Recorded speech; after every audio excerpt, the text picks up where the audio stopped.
Olá, boa noite. Estamos então na nossa primeira reunião do nosso Clube do Livro desse ano. Temos alguns participantes aqui ao vivo, temos outras pessoas aqui também no Instagram, que eu já estou convidando para vir para o link da bio. Então, quero desejar as boas-vindas para todo mundo. Espero que vocês estejam gostando da leitura do livro. E você que está assistindo a gravação, mesmo que não tenha começado a ler o livro, pode participar aqui, pode ler, né? Pode ler, não, pode ficar aqui e participar da reunião com a gente, porque você vai conseguir acompanhar numa boa. Como é que vai funcionar a nossa dinâmica aqui, né? Eu marquei alguns trechos principais do livro, que eu acho interessante a gente aprofundar um pouco, conversar esses tópicos. E aí, quem está aqui ao vivo comigo, pode ficar à vontade para me interromper. Quem quiser ficar com a câmera desligada, está tranquilo também. Todo mundo aqui é bem-vindo. Mas, assim que quiserem me interromper e complementar alguma coisa ou perguntar, podem ficar à vontade, tá? Vamos fazer um bate-papo mesmo, porque penso que isso torna, né, a nossa experiência aí mais rica, mais prazerosa também.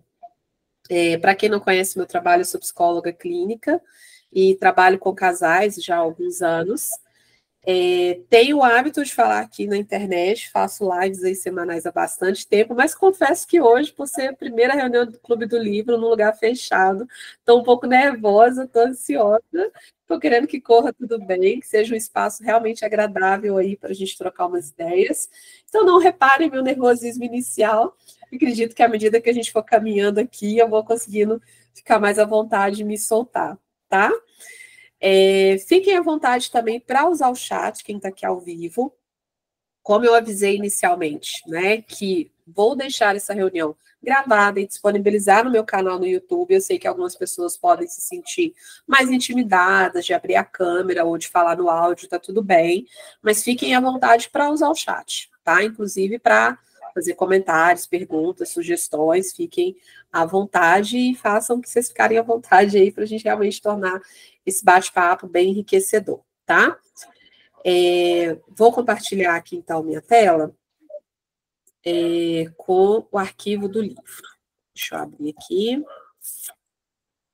Eu conheci esse livro no grupo de terapeutas de casal que eu participo. Eu participo de uma formação continuada com terapeutas de casal de todo o Brasil. E eu comecei a ler quando eu cheguei ali no segundo encontro, né? Porque o livro traz aí 8 encontros que são associados aí a essas 8 conversas. Quando eu cheguei na segunda conversa, eu falei, gente, que livro interessante, ia ser tão bom poder discutir ele a fundo com outras pessoas. E aí me veio essa ideia realmente de fazer um clube do livro para debater a respeito, né? Então ele foi escrito aí pelos Gottmans, né, junto com os Abrams. Os Gottmans, eles são da área de psicologia, os Abrams são da área da saúde, são da medicina, e eles escreveram esse livro muito com base em pesquisas que foram feitas, né? Eles têm laboratórios que estudam relacionamentos, e eles foram colocando nesse livro que eles reuniram aí como assuntos principais para se conversar a dois. Para quê? Com qual objetivo? O objetivo que todos nós temos quando decidimos entrar num relacionamento amoroso, que é ter um relacionamento duradouro e saudável, prazeroso mesmo. Ninguém entra num relacionamento pensando assim, se não der certo, daqui a pouco eu saio, daqui a pouco eu termino. Não, o objetivo, na grande maioria das vezes, é realmente ter um relacionamento que dure para a vida toda. É o tal do envelhecer juntos. Então, eles mapearam essas 8 conversas e, no decorrer do livro, eles são muito estruturados em relação à sugestão de como que essas conversas precisam acontecer, de como que eles recomendam que essas conversas aconteçam. Então, já começando aqui nos primeiros tópicos, o que a gente vai conversar hoje aqui, né? Está bem na parte introdutória do livro, ainda não está entrando aí nos encontros, nas conversas em específico, mas hoje eu pensei da gente conversar sobre esse tópico que fala das conversas que importam e do encontro a dois. O que a gente ainda vai passar, então? O que o sumário do livro traz aqui para a gente como proposta? Depois, um tópico que fala sobre 4 habilidades para uma conversa íntima, que eles vão aprofundando aí, quais habilidades a gente precisa ter para estabelecer essas conversas com a nossa pessoa. E a arte da escuta, muito sobre a importância de escutar, que eu percebo que é uma dificuldade muito grande entre os casais, essa escuta sem julgamento, essa escuta aberta, que manifesta ali um interesse genuíno. E aí depois eles vão trazer 8 encontros, cada um com temas distintos. O encontro 1, eles deram o nome de Conta Comigo, que vai falar sobre confiança e compromisso. O encontro 2, concordar em discordar, como lidar com conflitos. Encontro 3, deixa rolar, vamos falar sobre sexo e intimidade. Encontro 3, encontro 4, o preço do amor, que é quando a gente vai falar sobre trabalho e dinheiro. Encontro 5, espaço para crescer, vamos falar sobre família. Encontro 6, vamos brincar, falar de diversão, de aventura. Encontro 7, andar com fé. Os assuntos vão ser crescimento e espiritualidade. Encontro 8, uma vida inteira de amor, falar sobre sonhos, sobre planos de futuro do casal. E depois tem aí a conclusão e alguns exercícios extras para os encontros a 2. Então, foi esse cronograma também que eu propus para a gente poder ir discutindo. E vocês podem ficar à vontade para me falar lá no grupo o que vocês estão achando do cronograma. Minha proposta é que realmente seja uma leitura leve, que a gente consiga acompanhar. Eu sei que a gente tem tantas coisas no dia a dia para lidar, então precisa ser algo possível de acompanhar. Eu tirei meu fone agora e estou usando só o microfone aqui do computador, porque eu penso que a qualidade do áudio fica bem melhor. E aí vocês me sinalizam, tá? Se tiver caído a qualidade ou se realmente a qualidade do áudio ficou melhor.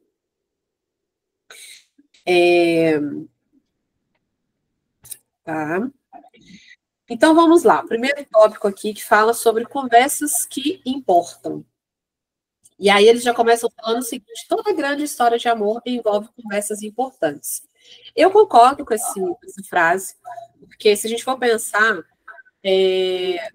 essas conversas importantes, elas favorecem muito a conexão entre o casal.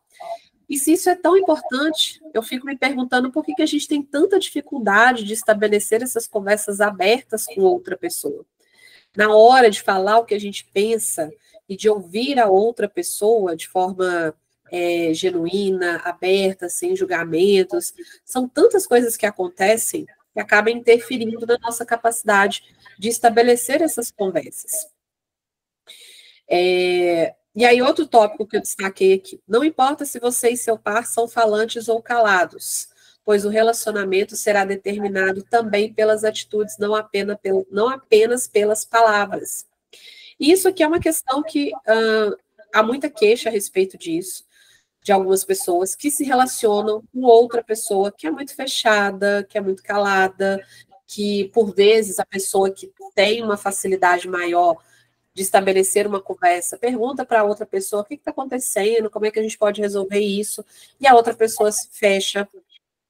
E eu acho interessante esse ponto que eles colocam aqui, de entender que o relacionamento também vai ser determinado por atitudes.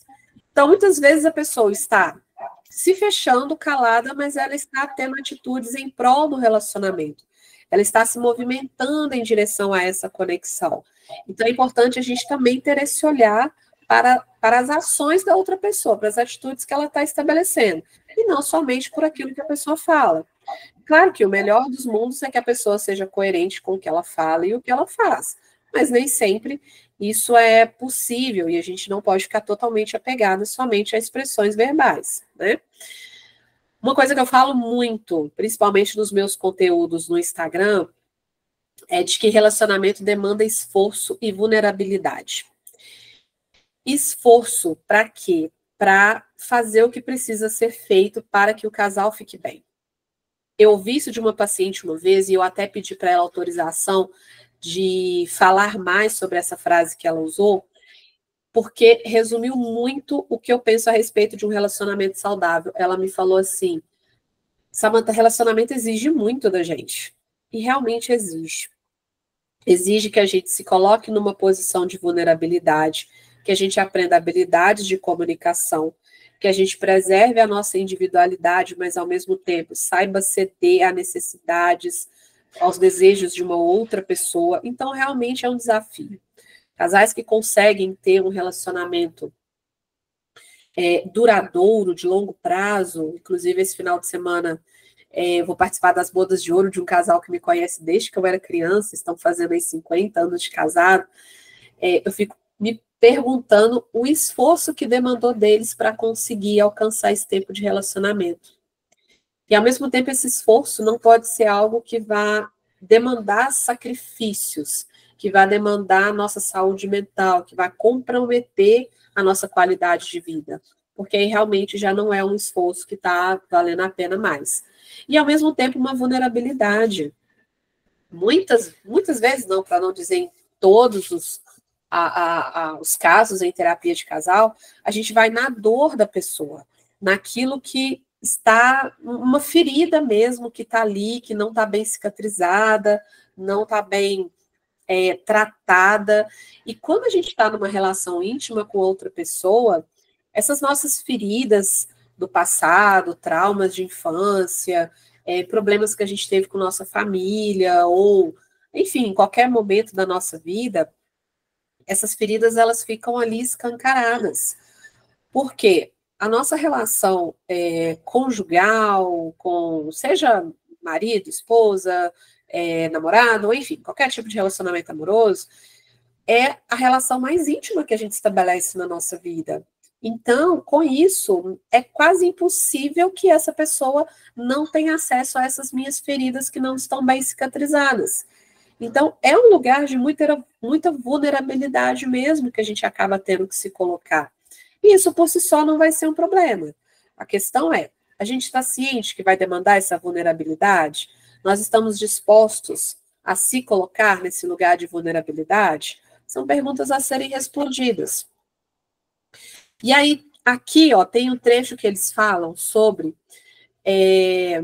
estimativas a respeito de divórcio. E aí eles citam Estados Unidos e Portugal. E eu, como pesquisadora curiosa e incomodada com dados de outros países que sou, fui buscar dados brasileiros atualizados para compartilhar aqui com vocês.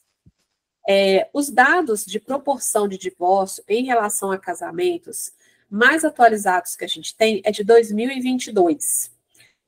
Estão, segundo dados do IBGE, que eu pesquisei.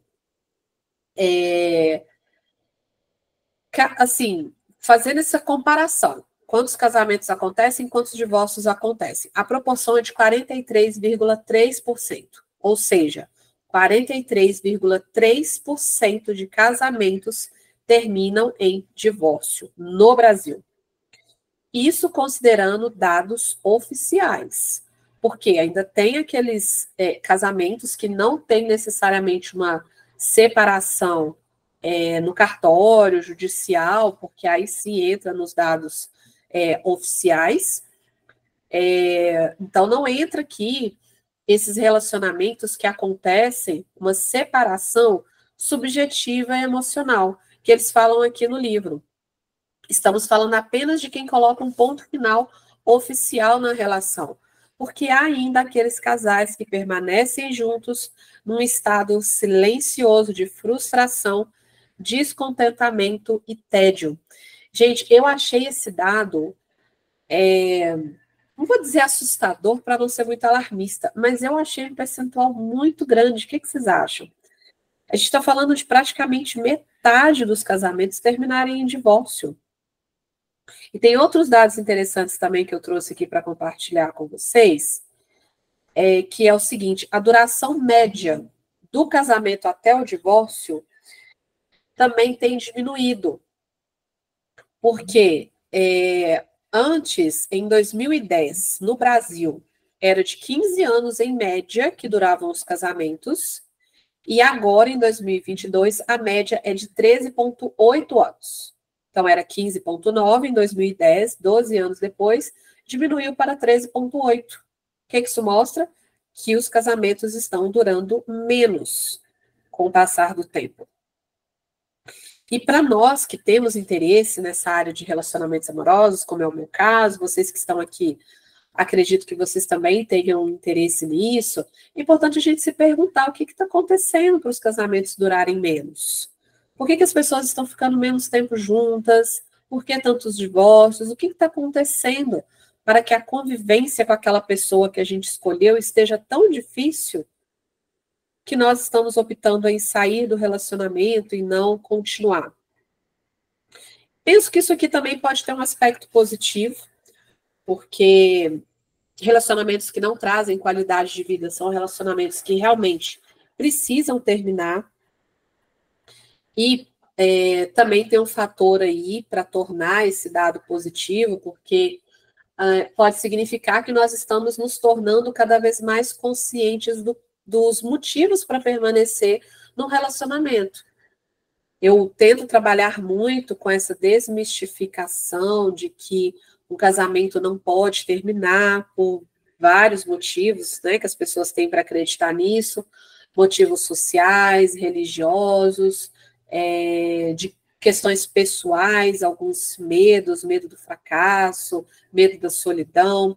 Então, eu tento também trazer conteúdos aqui na internet associado a isso, ao quanto muitos relacionamentos, muitos casamentos, inclusive, precisam terminar para que todos os envolvidos consigam ficar bem. Então, pode ter um aspecto positivo também, esses dados que eu estou trazendo aqui para vocês. E aqui nesse trecho eles falam que os desafios têm sido grandes, de permanecer juntos, é bem o que a gente está falando aqui. Fala sobre a escolha, estar num relacionamento é uma questão de escolha, e eu penso o quanto muitas vezes a gente se esquece disso, de que estar no relacionamento é uma escolha. Você que está aqui comigo ao vivo, você que está vendo a gravação, está claro para você? Você que tem um relacionamento, está claro para você que você está escolhendo todos os dias continuar nesse relacionamento com essa pessoa? E eu não digo de escolha porque vai ser fácil sair do relacionamento. Não, claro que não. Tem relacionamentos que trazem todo um sofrimento, uma dificuldade para sair. Mas ter clareza de que é possível sair do relacionamento, mesmo que pareça muito difícil e muito desafiador, é o primeiro passo para que você permaneça no relacionamento pelos motivos certos.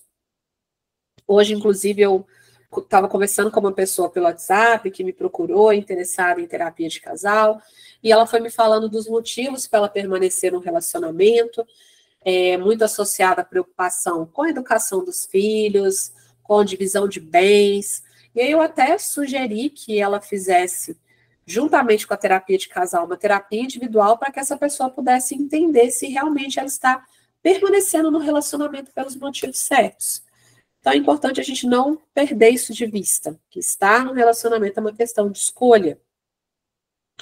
E aí, a partir dos estudos que eles fizeram no laboratório que eles têm, em Sydney, se não me engano, acho que eu li isso em algum ponto aqui onde fica o laboratório deles, eles foram mapeando e eles chegaram a 2 tipos de casais mestres e casais desastres. Eu não gosto muito dessa palavra, casais desastres, porque acho que entra muito num julgamento, não sei, me pareceu uma palavra muito pejorativa, que pode ser da tradução do livro, mas enfim, eu não gostei muito.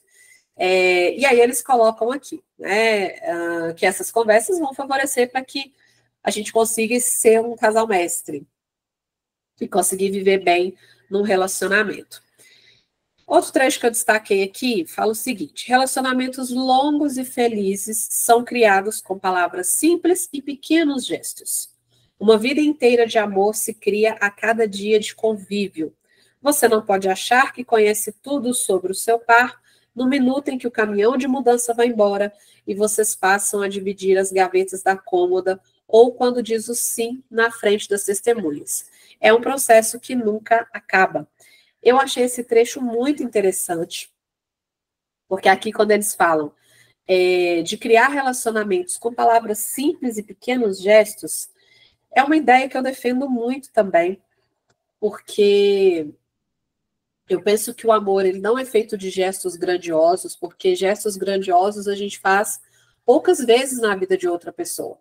Mas pequenas escolhas, pequenos gestos que a gente vai fazendo no dia a dia é o que torna o amor verdadeiro, na minha opinião. Não sei se vocês vão concordar comigo, podem discordar, até porque a gente não tem um conceito estabelecido na psicologia sobre o que é o amor, porque o amor é um conceito muito filosófico e subjetivo. Então, cada pessoa pode dar o seu próprio conceito.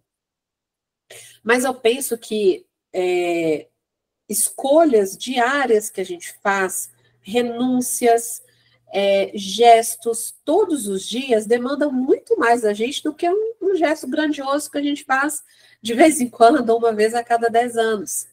Cada vez que você, por exemplo, sai do trabalho rápido porque você precisa chegar em casa para atender ao que a sua família está precisando ali nas tarefas, na rotina da casa.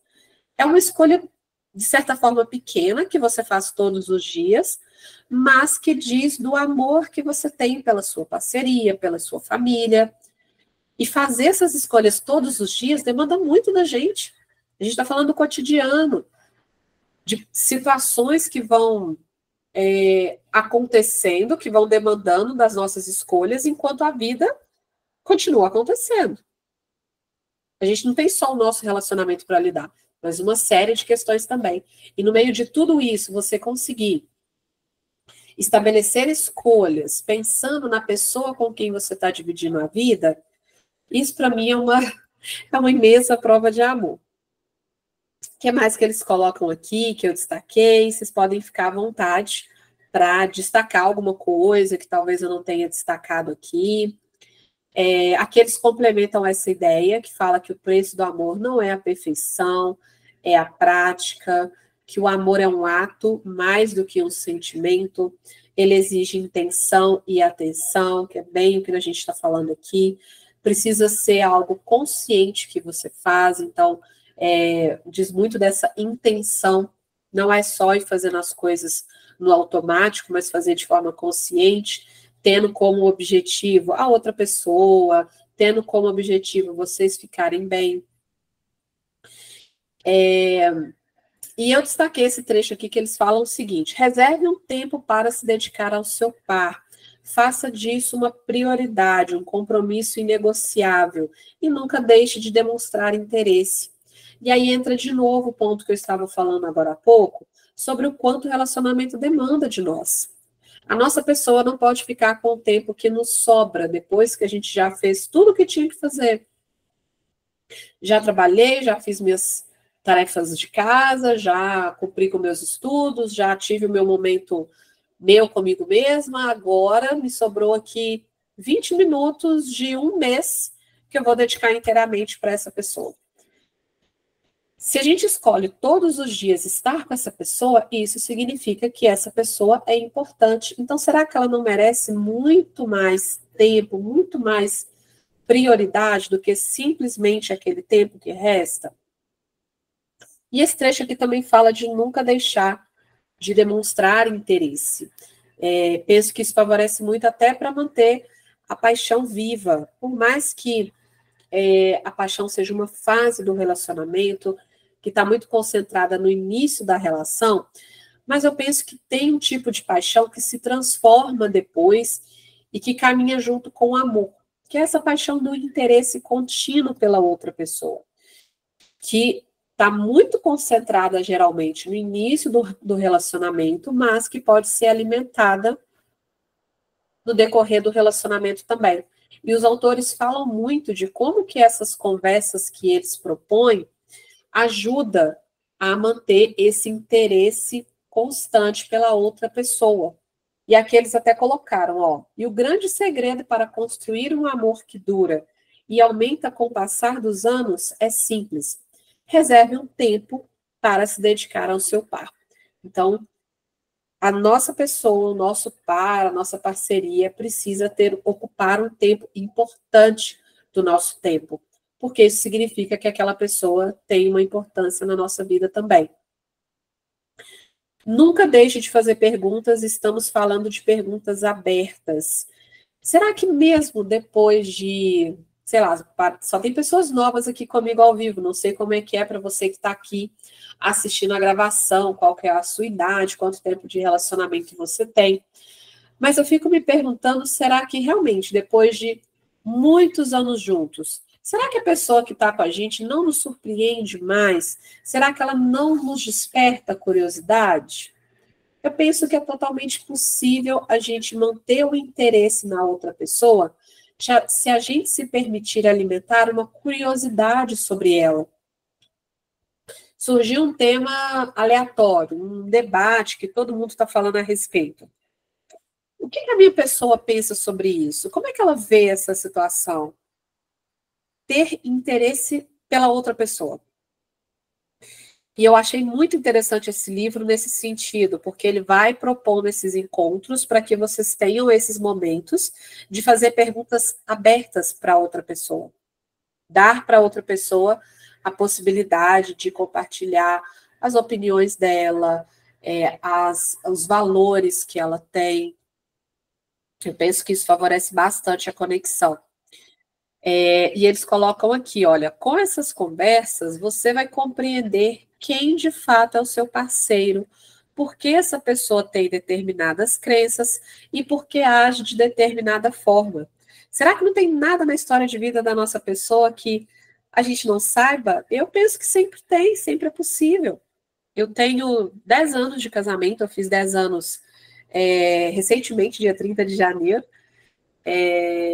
e até hoje, às vezes, meu esposo me conta uma coisa sobre a história de vida dele que eu não sabia e que eu quero entender mais, como é que foi aquela experiência para ele, porque para mim é importante conhecer a trajetória dele, conhecer as opiniões dele sobre as coisas. Então, acho interessante que o livro incentiva muito a gente a fazer isso. E aqui eles falam como que eles organizaram os tempos da conversa, os temas das conversas, que foi o que a gente leu lá no sumário, e que eles colocaram roteiros, exercícios passo a passo e exemplos de perguntas abertas para serem feitas em cada uma dessas ocasiões. Então, eles vão dar para a gente um encontro mastigadinho para a gente só pegar e colocar em prática. E aí eles reforçam a importância das conversas no relacionamento, falando que relacionamentos não duram sem conversa, mesmo para quem é do tipo durão e calado. Falam que vocês podem planejar ter essas conversas antes ou depois de se comprometerem e que o ideal é repetir esses encontros ao longo dos anos, sempre que for o momento de renovar o compromisso entre vocês. Seja diante de uma mudança muito grande na vida de vocês, ou quando vocês percebem que o relacionamento está esfriando. E aqui eles ressaltam: felizes para sempre não significa ausência de desafios e dificuldades. Eu brinco muito de como que a Disney ferrou com a nossa cabeça sobre essa ideia de parceria romântica, claro, não só a Disney, mas toda a cultura que a gente é imersa, fala muito sobre um amor idealizado, esse amor romântico de alma gêmea, de metade da laranja, de uma pessoa que vem para completar, de uma paixão que precisa existir para sempre. E aqui acho que, espero ter ficado claro que quando eu falei da importância de uma paixão que dura, eu não estou falando dessa paixão de início de relacionamento, que é aquele fogo que queima, mas acaba muito rápido, e que precisa acabar mesmo, porque aí o relacionamento vai demandando outras questões. Mas a gente tem toda uma cultura ao nosso redor, nas artes, nas produções cinematográficas, nas novelas, nas músicas, que trazem para a gente essa ideia de um amor romântico que é feliz o tempo todo. E eu penso que isso coloca a gente muito intolerante aos problemas e às divergências do relacionamento. Tem casais que queixam que são muito diferentes. Mas, gente, todo casal, ele é composto por pessoas que são diferentes mesmo. Não tem como eu me relacionar com uma pessoa que é idêntica a mim. E aqui, a gente vai até chegar lá nesse trecho que eles falam, que nem é isso que a gente está buscando, geneticamente, biologicamente falando. Não estamos buscando um clone. estamos realmente buscando uma pessoa que é geneticamente diferente de nós. Eles falaram aqui de algumas pesquisas que apontam isso. Então, as diferenças, elas vão existir. Se as diferenças vão existir, consequentemente, os conflitos também vão. Mas isso não significa que a gente não consiga aprender a lidar com os conflitos de uma forma saudável. Porque é isso que torna uma relação saudável, é isso que traz o felizes para sempre, é saber lidar com desafios, com dificuldades, com diferenças. E aqui eles ainda vão além, eles colocam, ó, felizes para sempre significa simplesmente conhecer, valorizar e aceitar a outra pessoa como ela é. Mais fácil falar do que fazer, eu entendo isso, mas totalmente possível. E aqui nesse tópico de nunca é cedo ou tarde demais, eles falam que mesmo que você esteja num relacionamento recente, ou relacionamento duradouro, de longo prazo, vocês podem fazer esses encontros. E aqui eu destaquei esse trecho aqui para trazer para vocês. Primeiro que fala sobre uma escuta profunda, que é uma ideia que está por trás desses encontros que eles propõem. Eu chamo muito de uma escuta genuína, que é essa escuta aberta, acolhedora, sem julgamentos, interessada de fato no que a outra pessoa está falando. E outro trecho que eu trouxe aqui para destacar diz o seguinte: se o seu relacionamento é recente e você está se perguntando se encontrou a pessoa certa, recomendamos que reserve um tempo agora para falar sobre assuntos que determinarão sua felicidade ou infelicidade no futuro. Se essas conversas revelarem que vocês não têm nada a ver um com o outro, isso pode poupá-los de anos de sofrimento. Por outro lado, esses encontros também podem ajudar você a compreender as diferenças entre o casal e a evitar à frente conflitos sobre problemas perpétuos e incompatibilidades imutáveis. E se já estiver numa relação de longo prazo, esses encontros ajudarão você a conduzir conversas que estreitarão laços e reduzirão conflitos. Pode ser que isso os leve de volta àqueles velhos tempos em que vocês ficavam acordados a noite inteira conversando, ansiosos por descobrir mais um sobre o outro. Eu penso que eles colocaram um peso gigantesco nessas conversas aqui, para quem está no relacionamento recente. Eu me pergunto se realmente essas conversas vão conseguir ter esse poder todo de prever se vocês vão ter um sofrimento futuro ou não, mas penso que é super válido vocês conseguirem se organizar para estabelecerem esses encontros aqui que o livro propõe. A meta de todo relacionamento é ser capaz de amar quem está ao nosso lado cada vez mais ao longo de toda a nossa vida juntos. Parece maravilhoso, né? Não há parâmetro que possa prever se os dois vão gostar um do outro. E aí eles citam aqui a respeito disso, que não tem como prever se duas pessoas vão gostar uma da outra, sobre um estudo que fizeram, que chamaram de estudo de camiseta molhada, camiseta suada, em que eles fizeram um experimento onde mulheres sentiam o cheiro de várias camisetas usadas por homens durante 2 dias e escolhiam aquelas que achavam que cheiravam melhor. Cada ideia que as pessoas têm para pesquisa, né, a gente fala sério. O que o autor, né, dessa pesquisa, que é uma pesquisa alemã, descobriu?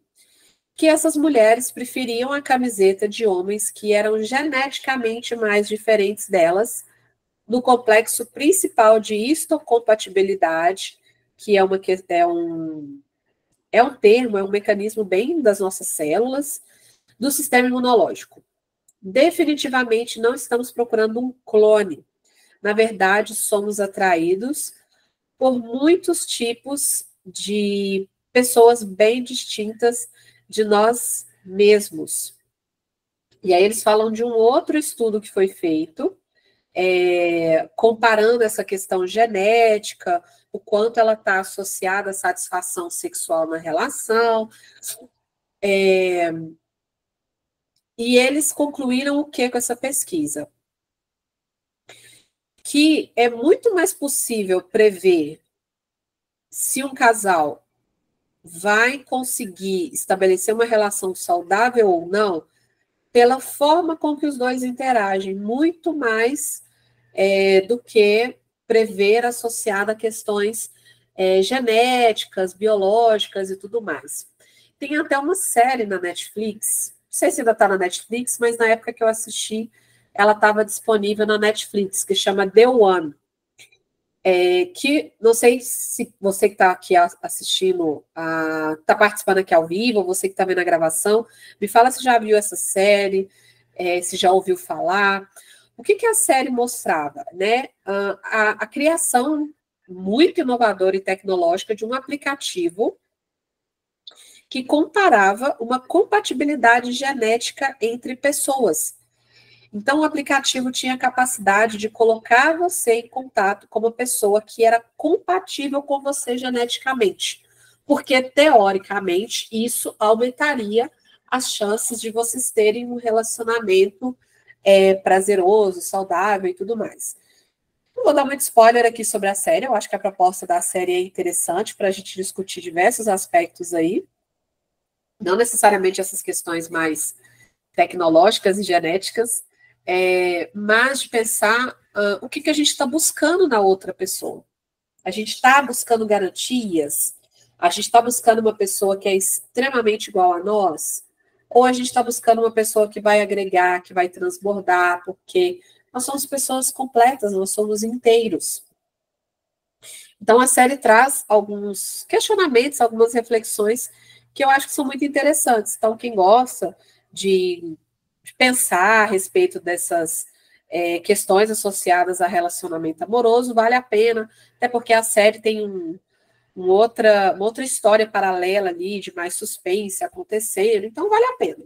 Mais para problematizar do que para ver aquilo ali como algo aplicável no nosso relacionamento.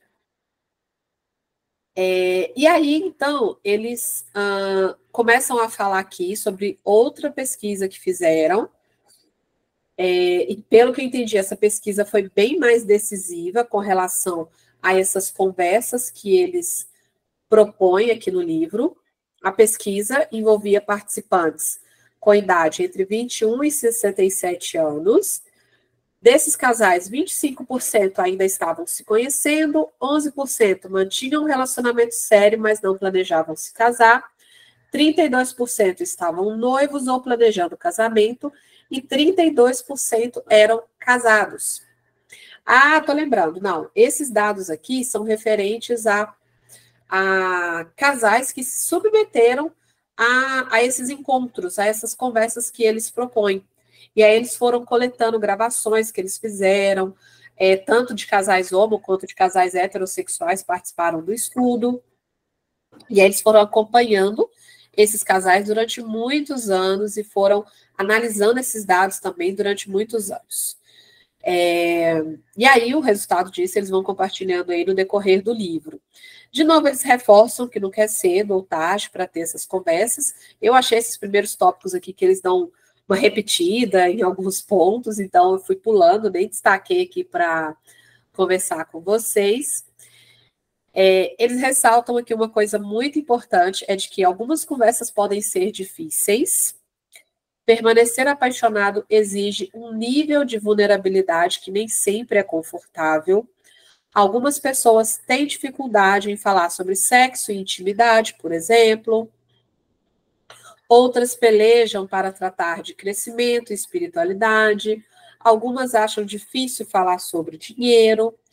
Talvez você se preocupe com coisas como: as conversas levarão a uma briga, e se um não entender o ponto de vista do outro, e se tiverem dúvidas sobre suas diferenças. E aí eles tentam dar uma tranquilizada sobre essas preocupações, dizendo que eles vão deixar orientações claras para tornar essas conversas mais leves. Outro ponto aqui que eu quero destacar é o seguinte: aqui está a novidade, as diferenças são a regra, que é bem o que a gente estava falando agora há pouco. Afinal de contas, as diferenças enriquecem o vínculo, caso sejam compreendidas e acolhidas. Quando tiverem essas conversas, lembrem-se de que a maioria dos casais tem mais diferenças do que semelhanças e não há problema nenhum nisso. As diferenças, elas só vão ser um problema no relacionamento a depender de como que a gente lida com elas, de como que a gente interpreta essas diferenças, de qual significado que nós estamos atribuindo a essas diferenças, porque as diferenças, elas vão existir. Não tem como fugir disso. Mas a questão é como que elas estão reverberando no nosso relacionamento. Elas estão servindo para unir o casal, para despertar uma curiosidade, para abrir a possibilidade de aprender com a outra pessoa, ou elas estão servindo para distanciar o casal, para gerar adoecimento no relacionamento. Então, vai depender. É isso que torna a vida interessante. Seria tedioso se casar consigo mesmo. Na verdade, isso se chama ser solteiro. Achei até que eles fizeram uma brincadeira aqui, né? É claro que muitos casais compartilham diversos valores fundamentais. Claro, algumas coisas em comum que unem o casal precisam existir. Mas é inevitável existirem áreas em que há diferenças. Essas diferenças nos atraem a princípio. No entanto, podemos arranjar problemas quando tentamos mudá-las mais tarde. Isso aqui é um mecanismo muito comum de acontecer entre os casais. Aquilo que eu achava interessante e atrativo na minha parceria, com o passar do tempo, passa a se tornar uma característica que eu detesto, que me incomoda, que é motivo de briga. Ou seja, mudou a sua forma de ver aquela característica. E aqui fala do benefício que é você estabelecer essas conversas, principalmente considerando as diferenças, é que isso possibilita para nós a capacidade de enxergar o mundo pelos olhos de outra pessoa. Outro ponto aqui é que se você olhar para o seu parceiro com curiosidade, seu relacionamento e sua vida serão enormemente enriquecidos, que nós já falamos aqui também. Aqui tem um tópico, a ciência do amor, em que eles vão trazendo aí alguns estudos, que eu não vi muita necessidade de aprofundar muito aqui nesse ponto. Trazem alguns exemplos de alguns casais. E aqui fala, ó, de uma das pesquisas que eles fizeram aqui, que eles chegaram a registrar e aprender com mais de 3 mil relacionamentos. E tudo isso eles foram agregando para o livro. Positivo ou negativo? Então, essa última pesquisa aqui que eles fizeram, depois de uma década analisando os dados desse laboratório que eles tinham, que eles fizeram essa pesquisa, John descobriu, que é um dos autores aqui do livro, né, que um conjunto específico de variáveis determinava se um casamento seria bem-sucedido ou fracassado. Os casais estavam sendo positivos ou negativos durante a conversa. Não havia muito espaço para ambiguidade.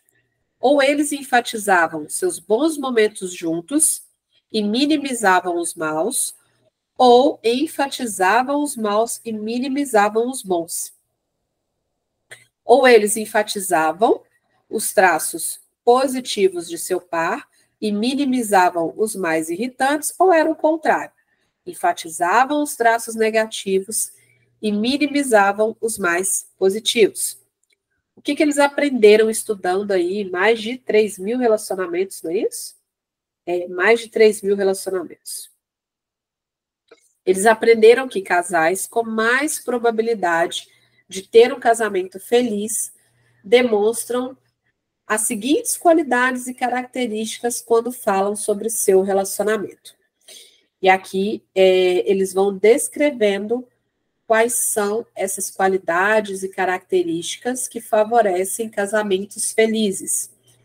Estima, carinho, admiração, seja de forma verbal ou não verbal, o casal enfatiza os bons momentos, os parceiros se elogiam mutuamente. E aí, para você que está aqui comigo, ao vivo, ou para você que está assistindo a gravação, como que está sendo para você no seu relacionamento? Você está tendo essas ações mais negativas de enfatizar aquilo que é negativo, seja no seu parceiro ou na história de vocês, ou você está conseguindo dar mais destaque, colocar mais luz naquilo que existe de positivo? É algo a se pensar. Se você tem essa resposta agora, pode colocar aqui nos comentários. Vou gostar muito de saber como é que isso está acontecendo aí no seu relacionamento. Porque muitas vezes o relacionamento não tá bom porque a gente enfatiza aquilo que é negativo. Outra característica que eles aprenderam que favorece um casamento feliz. O nós versus eu. Que o casal que tem probabilidade de ter um casamento feliz é um casal que não se descreve em separado. Sempre é o nós. Nós temos isso, nós vamos fazer tal coisa juntos. Então, esse senso de união, de parceria, de uma vida a dois é algo que favorece muito. A gente sabe que precisa haver um alinhamento entre a individualidade e a conjugalidade. Mas a conjugalidade, ela precisa ocupar algum nível de espaço na sua vida. Não cabe a mim determinar o quanto a conjugalidade, a vida a dois, vai ocupar na sua vida, mas ela precisa ter algum espaço. Só você o tempo todo não vai funcionar. Isso é solteirice, como eles falaram aqui agora há pouco. Outra característica, expansividade versus recolhimento. Os parceiros são positivos e enérgicos ao falar sobre a relação e não demonstram falta de ânimo ou de entusiasmo em relembrar acontecimentos. Então, são casais que têm essa empolgação para falar sobre o relacionamento. E também dão informações íntimas sobre si mesmos, em vez de permanecerem impessoais e cautelosos. Então, é um casal que está ali aberto um para o outro, se permitindo entrar em contato um com o outro e não se isolando. E a última característica é a glorificação da luta. Esses casais que têm mais probabilidade de ter um casamento feliz são casais que expressam orgulho por ter superado tempos difíceis, em vez de expressar desesperança. E, além disso, estabelecem tradições deliberadas para se conectar emocionalmente. E você tem orgulho do seu relacionamento, do que vocês já conseguiram superar juntos? Ou você demonstra desesperança? Essas tradições que eles ressaltam aqui como importantes podem, inclusive, vir agora a partir dessa leitura, a partir desses encontros que o livro propõe, pode se tornar uma tradição entre vocês. Se um casal começa expressando negatividade mútua na entrevista, seja com palavras, expressões faciais ou linguagem corporal, e o que eles estão chamando aqui de uma negatividade? Cinismo, sarcasmo, revirar de olhos, essa expressão facial e corporal mais negativa.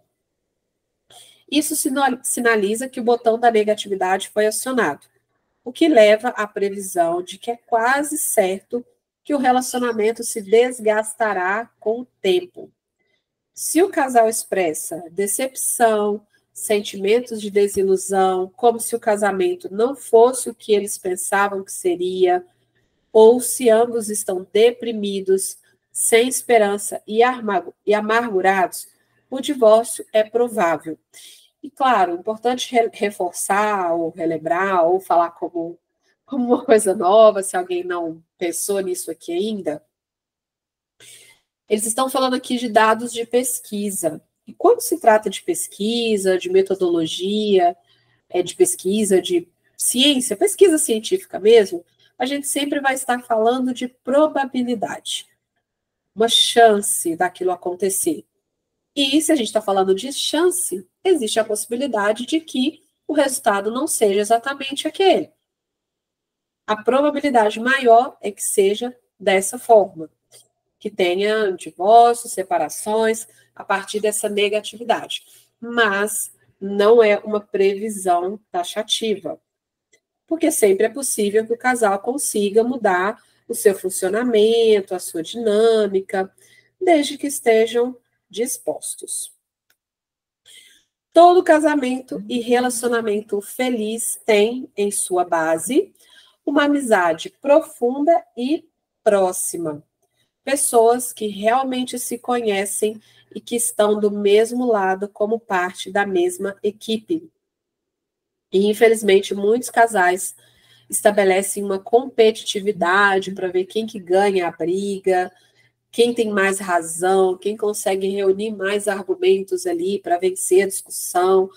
Mas isso não é real, né? Se a gente for pensar, um casal são duas pessoas ali que estão jogando no mesmo time. Então, precisam se unir como tal, rumo a um objetivo em comum que todo casal tem, que é viver bem juntos, né? As palavras escolhidas importam, o tom de voz importa, até mesmo as expressões faciais importam. E aqui a gente está falando de habilidades de comunicação, que muitas vezes a gente não aprende a desenvolver, mas que faz muita diferença no relacionamento. E que é possível aprender, né? Não existe nada que não seja aprendível nessa vida, né? Claro que todo mundo comete erros de vez em quando. Às vezes nos comunicamos mal e quando isso ocorre, precisamos nos corrigir. Relacionamentos felizes não são aqueles sem brigas. São aqueles em que há pedidos de desculpas depois de um desentendimento.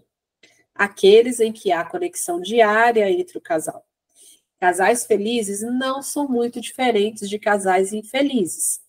Eles apenas são capazes de se acertar com mais facilidade e rapidez para recuperar a alegria de estar juntos. É o que a gente estava falando agora há pouco, né? Os conflitos vão existir, as divergências, mas isso não significa que tenha que evoluir para brigas, porque conflito é diferente de briga. Desentendimento é diferente de briga. Briga não é seu relacionamento. Desentendimentos, conflitos, discordâncias fazem parte de toda a relação. Mais ainda de uma relação tão íntima, que é essa que a gente estabelece com a nossa parceria. No fim das contas, grande parte do sucesso ou do fracasso do relacionamento depende das conversas que vocês têm um com o outro. Casais recentes, casais celibatários, casais do mesmo sexo e casais de longa data descobriram que essas conversas os aproximavam e os ajudavam a se enxergar de maneiras novas e emocionantes. Eles se tornaram mais íntimos e voltaram a se apaixonar. Você pode conseguir isso também. Então, aqui eles reforçam mais uma vez o quanto essas conversas podem favorecer o relacionamento, independente do tipo de casal que vocês são. Tópico panorama geral. O que eu destaquei aqui para conversar com vocês? A qualidade de nossos relacionamentos mais próximos, mais do que qualquer outro fator, determina nossa saúde física, nossa resistência a doenças e nossa longevidade. Relacionamentos íntimos e satisfatórios também melhoram a saúde mental de cada parceiro de diversas maneiras. Existem inúmeras pesquisas que mostram isso, que ter um relacionamento amoroso é um fator de bem-estar, que pessoas que têm uma parceria, elas experimentam mais satisfação com a vida de forma geral. Quando a gente estuda, quando a gente vai para dados de suicidologia, que é uma linha que estuda o suicídio, a gente encontra também que ter um parceiro romântico, afetivo, é um fator de proteção para o suicídio. Então, isso é bem estabelecido na psicologia, na ciência, que ter uma relação conjugal é algo que favorece a saúde mental e, consequentemente, a saúde física. Claro que estamos falando aqui de relacionamentos saudáveis, que trazem qualidade de vida, porque a gente sabe que, infelizmente, muitos relacionamentos são fonte de adoecimento físico e mental. Então, é bacana ter uma pessoa para dividir a vida, tá? Isso tem possibilidade de nos tornar mais saudáveis. E o segundo tópico aí que eu quero conversar aqui com vocês hoje é o encontro a dois, que é quando eles vão falar mesmo sobre os primeiros passos aí para esses encontros. Sabemos que as coisas que são as coisas pequenas e positivas, repetidas com frequência, que fazem a verdadeira diferença nos relacionamentos. É o que eu estava falando agora há pouco, de como que o amor é feito de pequenas ações todos os dias. O vínculo é construído a partir desses momentos pequenos e simples de cada dia, e eu concordo muito com isso. Você deve acolhê-los, mas estamos pedindo também que reserve um tempo, uma vez por semana, para uma noite de encontro a dois. Olha que bacana. Também pode ser uma tarde ou uma manhã, se preferir, ou for mais conveniente para vocês. Quase todos os casais que chegam em terapia de casal, eu sempre pergunto isso, com frequência, não sempre, mas com frequência eu pergunto. Vocês têm tempo de qualidade juntos? Vocês conseguem priorizar um tempo para usufruírem de nada mais além do que a companhia um do outro? E acreditem, não sei como é isso no seu relacionamento, inclusive quem está aqui comigo ao vivo, participando da reunião, ou você que está assistindo a gravação, comenta comigo aqui. Vocês têm um momento de qualidade reservado na agenda de vocês para vocês curtirem só a companhia um do outro? Se não tem, recomendo muito que vocês tenham. Porque esses momentos significam o quanto essa pessoa é prioridade para você. E aqui eles falam que esse livro vai guiar por 8 encontros diferentes que vão fortalecer o relacionamento, mas esses encontros a dois podem ser parte permanente de uma vida inteira de amor e vínculo. A meta é ter um encontro especial uma vez por semana e transformar esse acontecimento numa prioridade. E aqui eu quero deixar uma proposta para vocês aqui no nosso Clube do Livro, que esses encontros não necessariamente aconteçam uma vez por semana. Até porque a gente vai conversar sobre os encontros uma vez por mês. E se a gente não está fazendo nada, a gente não tem um tempo de qualidade reservado ali como prioridade para a nossa pessoa. Começar a fazer isso já uma vez por semana pode ser uma meta muito grande e difícil de vocês colocarem em prática. Isso vai gerar frustração, desmotivação. Vamos começar com uma meta de ter esse encontro uma vez por mês. Que vocês tenham uma vez por mês um momento onde estejam somente vocês dois, sem outras distrações. E outras distrações incluem qualquer coisa: trabalho, filho, celular, televisão, qualquer outra coisa. O único objetivo, o único foco de atenção de vocês vão ser o outro. O seu foco de atenção vai ser outra pessoa e o foco de atenção da outra pessoa vai ser você unicamente. E o livro traz essa proposta. Então, são 8 encontros. Então, pelo menos aí durante 8 meses desse ano, vocês vão ter um momento específico para se conectarem, para estabelecerem uma conversa aberta, para escutarem, para falarem, sem elementos de agressividade na comunicação.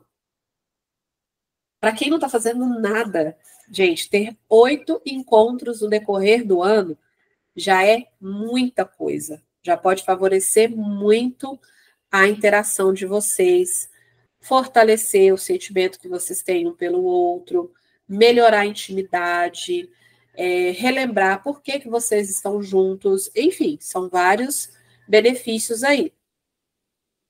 E aqui eles vão dando algumas recomendações para esses encontros poderem ser usufruídos da melhor forma possível. As noites de encontro são planejadas, são priorizadas. Em muitos relacionamentos e casamentos, a diversão, o espírito lúdico e a necessidade de se conectar com o outro se tornam os últimos itens da lista de tarefas. Essa é uma receita infalível para gerar insatisfação e distanciamento. A verdade pura e simples é que são esses encontros que fazem os relacionamentos. Então, o que eu comentei com vocês agora há pouco. Se você deixa para sua pessoa só o tempo que sobra da sua rotina, que mensagem que você está passando para outra pessoa? Muito provavelmente você está passando para sua pessoa a mensagem de que ela não é prioridade para você. E eu sei, gente, que a gente tem muitas tarefas no dia a dia. Estou vendo que aqui comigo agora no encontro só tem mulheres.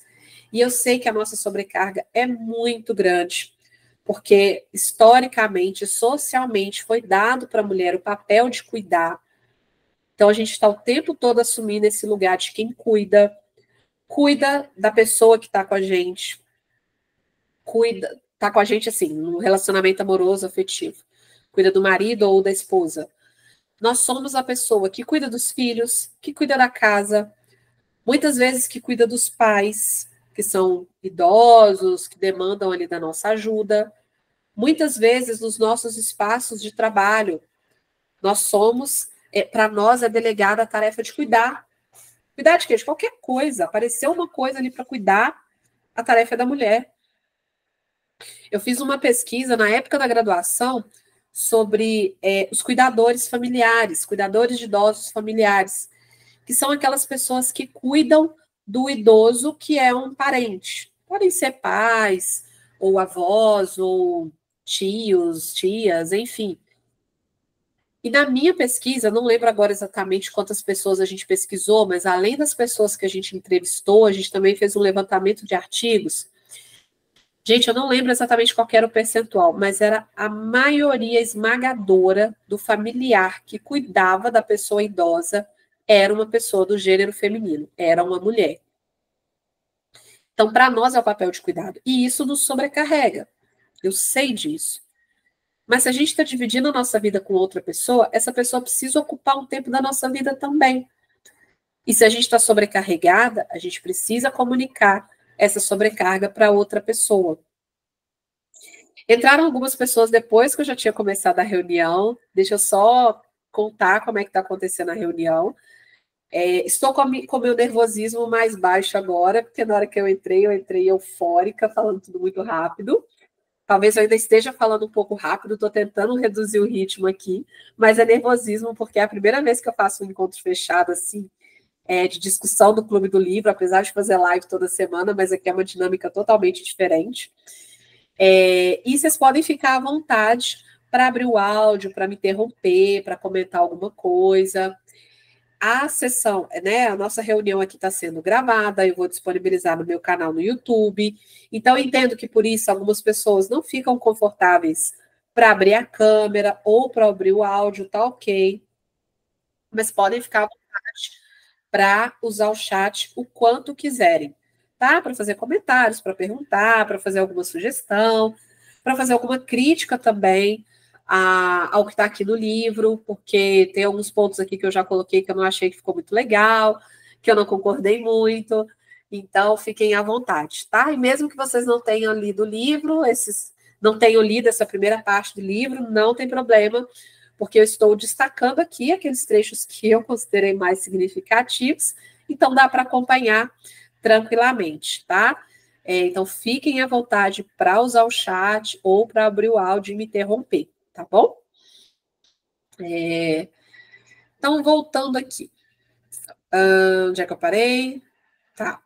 E aqui os autores falam, né, de um exemplo de casal que tem um pacto de sempre ter esse encontro a dois. E aí, uma das pessoas do relacionamento falou o seguinte, foi uma fala que eu achei interessante destacar. Prestamos atenção no relacionamento. Às vezes, isso significa que o encontro a dois acontece à tarde ou pela manhã, mas é nosso momento especial, quando nos concentramos apenas um no outro.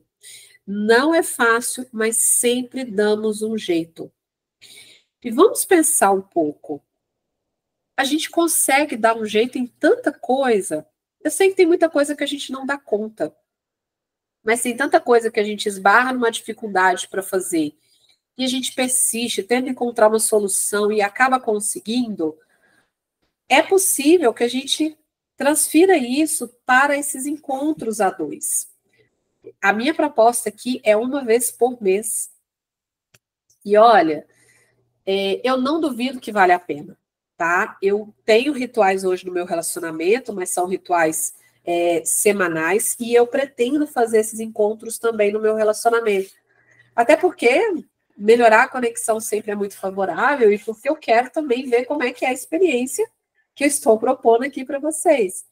Se eu perceber, com base no que vocês forem compartilhando comigo, que está sendo uma experiência favorável, se eu sentir que também foi uma experiência favorável para mim, eu pretendo, inclusive, aplicar isso nas terapias que eu faço com os casais.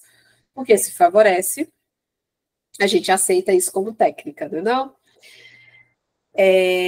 Um encontro que vale a pena não acontece com os dois sentados no sofá vendo televisão juntos, indo ao cinema ou saindo com amigos para dançar. É um momento especial, reservado apenas para a conexão entre os dois. Pense nisso como um tempo sagrado. Deixe o celular em casa ou desligue-o e só verifique mensagens depois que o encontro acabar. E pense em cada um desses 8 encontros como se fosse uma primeira vez. Planeje-os, espere-os com ansiedade. Anime-se com eles. E eu achei essa proposta muito interessante.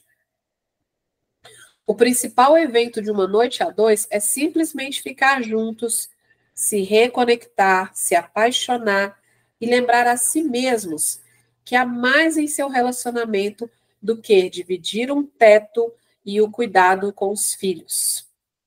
Vocês se lembram de que são, antes de tudo, amigos e amantes. E eu sei que para algumas pessoas isso aqui pode ser muito desafiador.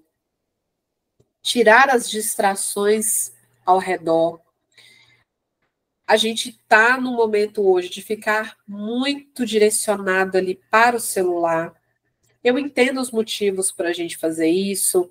Tem uma sobrecarga mental, então aquilo ali é um conteúdo muito fácil de ser digerido.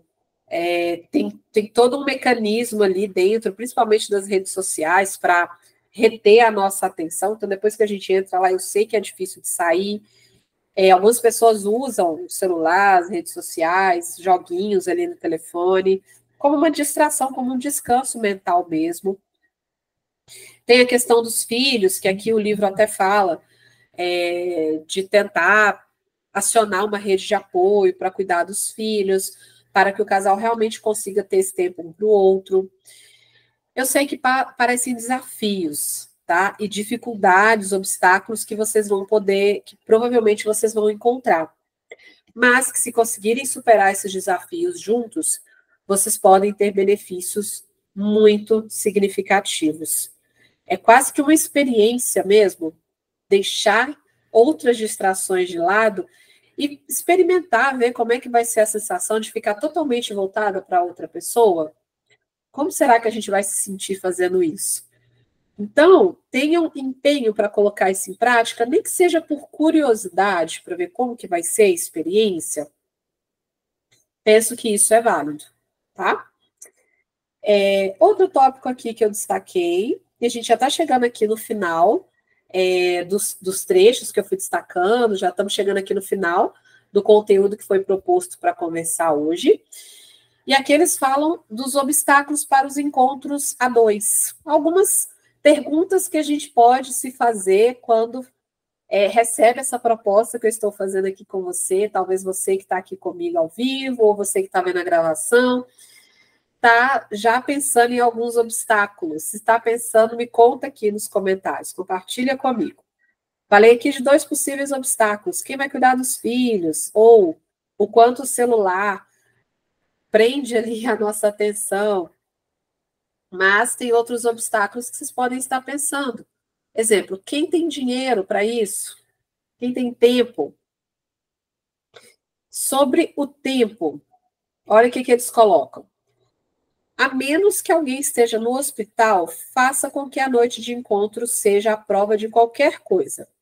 Reserve um tempo como você faria para ir à igreja, festejar um aniversário ou qualquer outro evento especial que costumem celebrar juntos. Esses encontros devem ser momentos sagrados para honrar o vínculo entre vocês. Então, penso que a forma como eu estou propondo aqui para você que está me ouvindo, de fazer uma vez por mês, já favorece muito essa questão do tempo, que é diferente de tentar colocar uma coisa toda semana. Dinheiro, obstáculos associados à falta de dinheiro, à falta de condições financeiras. E aí eles colocam que esses encontros não precisam ter um grande custo financeiro ou podem nem custar nada. Pode ser um piquenique, uma caminhada, sentar no parque. Penso que não precisa nem sair de casa, pode ser em casa mesmo, desde que não tenham os filhos ali para demandar a atenção de vocês. Mas pode ser um almoço que vocês podem fazer em casa mesmo, ou um jantar. Então, não precisa ser algo muito custoso do ponto de vista financeiro. Obstáculo de com quem deixar as crianças. Inclusive, não sei se vocês estão escutando a minha criança aí no fundo, que está lá fora, né, pela casa, fazendo barulho. Então, eu entendo os obstáculos de não ter com quem deixar as crianças, né? Então, eles propõem de encontrar alguém confiável para cuidar dos filhos, pode ser uma babá, para quem consegue, ou alguém da família. A gente está falando aqui de um encontro uma vez por mês, será mesmo que não tem alguém que consiga se disponibilizar a fazer isso? Eles dão até uma sugestão para quem tem grupos de amigos que são casais, que os casais de amigos vão se revezando, cada hora fica com as crianças para poder favorecer, para que o outro casal, enfim, tenha esses momentos. Então, eles vão colocando aí algumas soluções possíveis para obstáculos que vocês podem encontrar. Se tem algum obstáculo que vocês acreditam que vão encontrar e que não citam aqui no livro, ou que eu não falei, coloquem aí nos comentários. De repente, a gente pode até pensar nessas soluções juntos para que vocês consigam mesmo colocar essa proposta em prática. Algumas orientações que eles colocam aqui. Eles propõem que vocês leiam cada capítulo sozinho ou junto com a pessoa antes do encontro, então que vocês tenham uma noção prévia do que está acontecendo ali, mas que se não der tempo de ler tudo, eles vão disponibilizar um resumo, tá, do que vai ser trabalhado com vocês, entre vocês naquele encontro. Fale muito. Então, eles propõem, né? Eles recomendam que você leve com você a lista de perguntas abertas para o tema específico, que você vai falar sobre o que realmente importa. Então, é colocar para fora mesmo. Recomendam também reduzir ou cortar o consumo de bebida alcoólica durante esses encontros, porque ainda que algumas pessoas fiquem mais desinibidas, muitos casais acabam brigando muito mais quando alguém está sob o efeito do álcool, então eles recomendam isso, que eu acho válido. Recomendam também manter o senso de humor. Sim, é um trabalho sério e importante, mas também queremos que vocês se divirtam. Encontrem humor em cada encontro, encontrem alegria, mesmo quando parecer difícil. Não se esqueçam daquilo que fez vocês se apaixonarem e, acima de tudo, não esqueçam de sorrir ou de rir, como eles colocaram aqui na tradução. Então, tentem tornar o encontro algo leve. O objetivo, de forma alguma, é que vocês tenham desentendimentos, que evoluam para uma briga quando conversarem sobre isso. Não. O objetivo é vocês se conectarem através dessas conversas abertas. Na próxima reunião, então, a gente vai conversar sobre 4 habilidades para uma conversa íntima. Deixa eu voltar aqui no sumário. 4 habilidades para uma conversa íntima. Passei.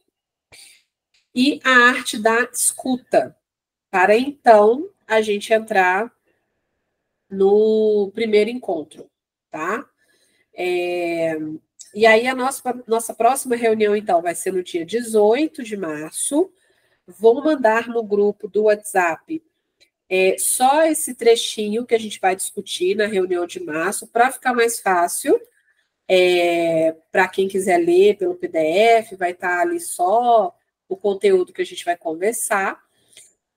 E aí eu vou mandar um material para vocês lá no grupo também sobre esses pontos que a gente colocou aqui, tá? Vou mandar esses dados estatísticos que eu trouxe aqui, que eu achei muito interessantes. Deixa eu ler um comentário aqui da Andréia. Quando uma das partes não admite que os filhos não fiquem com ninguém além dos pais e não vê a necessidade de algo diferente, como planejar algo além do ambiente de casa, como jantar, por exemplo?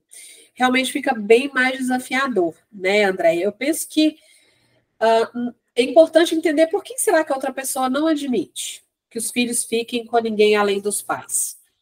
E se for os pais também, por que não pode ser os pais? Acho que esse é um ponto também que eu gostaria de compreender mais. Os pais são pessoas de confiança. Eu sei que muitas vezes os pais de um ou de outro não cuidam dos filhos da forma como a gente gostaria, porque eles têm valores diferentes, formas de criação diferentes. E eu penso que a gente acaba ficando suscetível a isso mesmo. Não tem como manejar muito isso. A gente pode sinalizar, olha, não gosto que cuida assim, não gosto que cuida de outro jeito. Mas ainda assim, a gente não vai ter um controle sobre isso. E avaliar também que é uma vez por mês. Será que não vale a pena deixar os pais fazerem as coisas da forma como eles consideram adequadas? A gente está falando de um encontro uma vez por mês. Claro, desde que os pais sejam pessoas de confiança, que não vão colocar os filhos em situação de risco ou qualquer coisa do tipo, né? Não vê a necessidade de fazer algo diferente. Então, uma das partes não vê necessidade de fazer algo diferente. Aí tem um ponto que o que está me parecendo, né? Que uma das pessoas vê que precisa melhorar a conexão no relacionamento e a outra pessoa não vê necessidade de melhorar a conexão ou talvez não vê sentido em melhorar a conexão fazendo algo de diferente. Eu penso que é importante para essa pessoa que não vê necessidade que seja muito claro para essa pessoa a importância disso, para essa pessoa que vê necessidade. Por quê? Essa pessoa está escolhendo ficar com essa. Então, o que essa pessoa quer é importante para essa. Teoricamente, deveria ser. Então, se esse é o seu caso, tenta deixar claro para outra pessoa a importância disso para você. A gente tem uma tendência no nosso relacionamento a ficar muito preso na situação, na questão concreta. Ah, fazer um almoço juntos. Ah, mas eu não gosto de fazer comida. Ah, mas eu estou cansado da comida, fazer almoço dá trabalho. Não é sobre o almoço, é sobre o que o almoço significa. Então, muitas vezes, quando a gente comunica para outra pessoa entende que a gente está falando do almoço. A gente está falando do cinema. E às vezes a pessoa nem gosta de cinema. Então, tentar trazer para outra pessoa a importância daquilo.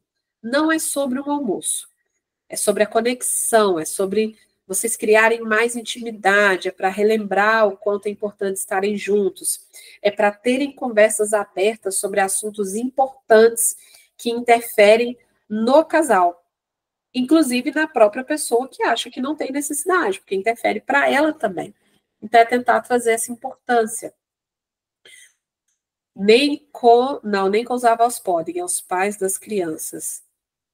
Tá? Então, aí seria ter os encontros com o relacionamento atual e os filhos não ficarem com os respectivos pais das crianças que são de outro relacionamento. Não é isso? E podem ficar com os pais das crianças? Não, posso falar, Samanta? Boa noite. Pode, fica à vontade. Deixa eu tentar clarear para ficar mais fácil de entender, porque acho que às vezes escrevendo é mais difícil. É Obrigada. porque é o seguinte, as crianças só podem ficar com o pai e a mãe. Os pais biológicos não podem ficar com tios, nem avós, nem vizinhos, nem primos, nem ninguém. É tempo todo sobre o cuidado do pai e a mãe, da casa. Então, sempre eu li o livro e tudo, achei bem interessante, mas eu fiquei pensando em estratégias, né? Eu tô aqui colocando a minha situação. Tá. Porque é sempre esse ambiente de casa, porque até então meu esposo não entende essa demanda. Depois que a gente teve filhos. Ah, não, mas eles não podem ficar com ninguém. Filho tem que estar onde pai e a mãe fica. E aí mas você faz um jantar, você faz um almoço, mas fica uma coisa rotineira. E Sim. aí eu fiquei pensando no livro, e aí, como que eu vou pensar estratégias diferentes além disso, sendo que eu tenho obstáculos, né? E o livro traz a questão dos obstáculos. E Sim, então era um pouco isso. sim, entendi. Então, os filhos são de vocês dois. Sim, Perfeito, entendi. E aí, seu esposo não quer que os filhos fiquem aos cuidados de parentes, de outros familiares, só vocês dois podem cuidar dos filhos. sim, Entendi. Aí a gente entra num ponto, André, que assim, é importante a gente contar com rede de apoio para tudo. Não sei se caberia que você abrir os motivos que o seu esposo tem para não querer que as crianças fiquem com outras pessoas, mas eu penso que também é importante ter um movimento seu de compreender os motivos dele e ver o que vocês conseguem pensar de solução a partir disso. Talvez os motivos dele, eu vou dar um exemplo aqui, que foi o exemplo que eu falei agora há pouco, seja porque uma das pessoas ali deixa a criança ficar 5 horas na frente da TV. E aí vocês não concordam com isso. Aí cabe uma comunicação assertiva de falar: olha, fulano, pai, mãe, tio, vó, eu não gosto que o meu filho fique na frente da TV. Você pode, por favor, não deixar esse tempo todo na TV? Pode gerar uma briga ou não, a pessoa pode aceitar numa boa, e a pessoa pode depois deixar a criança na TV o tempo todo. Então é o que eu falo de não ter controle sobre o que os pais fazem a respeito dos filhos. E não ter esse controle, isso não é um problema só uma vez por mês, né? Mas eu entendo a sua dúvida, que é como trazer o seu esposo para essa proposta, já que ele não concorda. E aí eu penso que cabe o que eu falei agora há pouco, sabe, Andréia, de você sinalizar para ele o quanto isso é importante para vocês dois. Porque se é importante para você, isso vai interferir na vida dele também. Porque vocês dois são um casal. Então, o que um faz influencia no outro. Então, tentar trazer para ele essa percepção de que não é sobre deixar as crianças suscetíveis ao que outras pessoas possam fazer ou não. Não é sobre isso. É sobre vocês dois estarem melhores juntos. E, consequentemente, o seu esposo também vai ficar melhor emocionalmente falando, sabe? Porque o que acontece na nossa relação reverbera em cada um de nós individualmente. Então, é tentar trazer essa importância para ele. Ao mesmo tempo também, tá, Andréia, que não que esse obstáculo de pensar em alguma coisa muito diferente, fora da rotina da casa, isso não precisa ser um objetivo inicial. Vocês podem ir gradualmente. Começa fazendo só em casa. Ou talvez comecem fazendo até com as crianças junto, tá? Talvez não começa já com essa meta tão grande. Começa gradualmente. Começa a fazer em casa um filme com as crianças, uma pipoca, não sei, depende da idade dos seus filhos, que sejam ali um momento em família. Bacana, ficou legal, foi prazeroso, tá? Agora vamos dar um outro passo. Vamos fazer alguma coisa em família, talvez num parque. Bacana, ótimo. Agora vamos dar um outro passo, que talvez seja algo sem os filhos, num horário que os filhos estão, não sei, na escola, alguma coisa assim, sabe? E com pequenos passos até chegar, até alcançar uma forma que fica legal para todo mundo. E aí, se quem está aqui ouvindo quiser acrescentar mais alguma coisa também, fez sentido para você, Andréia? sim, fez sim, Samanta. Obrigada. Imagina. Eu sei que tem muita coisa que a gente poderia conversar a respeito disso, mas penso que inicialmente pode ser um caminho interessante, tá? Então, gente, era isso, né? Assim, espero que vocês tenham gostado aqui da nossa conversa. Deixa eu parar aqui de apresentar aqui meu slide. Para quem está assistindo a gravação, deixa aqui os comentários sobre o que achou dessa primeira reunião.